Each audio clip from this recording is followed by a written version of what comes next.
So there's one more definition that we didn't quite cover, and that's polyhedron, although we have been talking about polyhedrons already. And so when we are talking about polyhedrons, we're talking about a solid that is bounded specifically by polygons, and those polygons are going to intersect at the edges. So those are those line segments. So things that are polyhedrons are prisms and pyramids. And things that are not polyhedrons would be things with like a circular base, so like a cone or a cylinder or a sphere, which is also not made up of polygons. In the next example, we're going to draw some nets of the figures that are given to us, and we're going to label those with the given dimensions. So we want to think about unfolding the surfaces, like if that surface were just a cardboard box and we unfolded the structure, what would it look like once we drew it in a two-dimensional way? So being able to do this will help with finding surface area.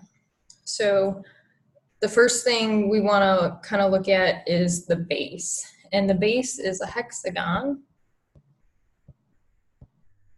Right, the whole thing's a prism. It's a hexagonal prism.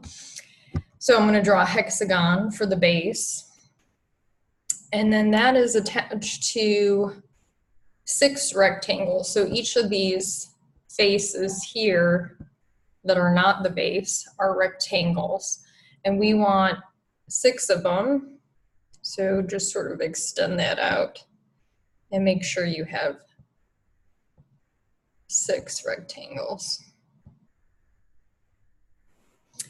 And then we need to include the other base, which is also a hexagon. And they said also to include the measures. So we'll go ahead and include those measures of 7 feet. This is 5 feet. And these are 5 feet.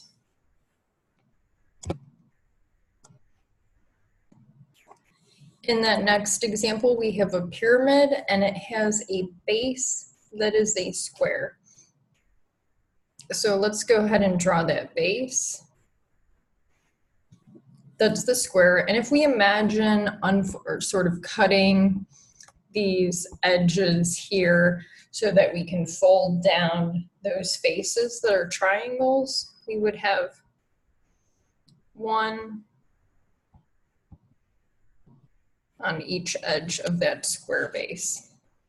And then I'm just going to go ahead and label the measures like they said.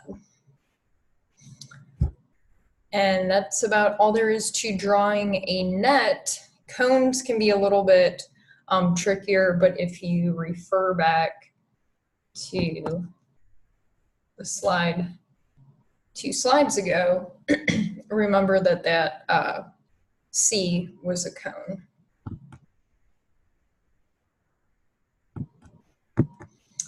Okay, so let's talk a little bit about area here. There's 2 different ways I can ask you for area. There's lateral area, that's the sum of the areas of the lateral faces. So those are the surfaces that are not the base. And then there's just general surface area, which means the area of all the surfaces that make up the solid. So bases included.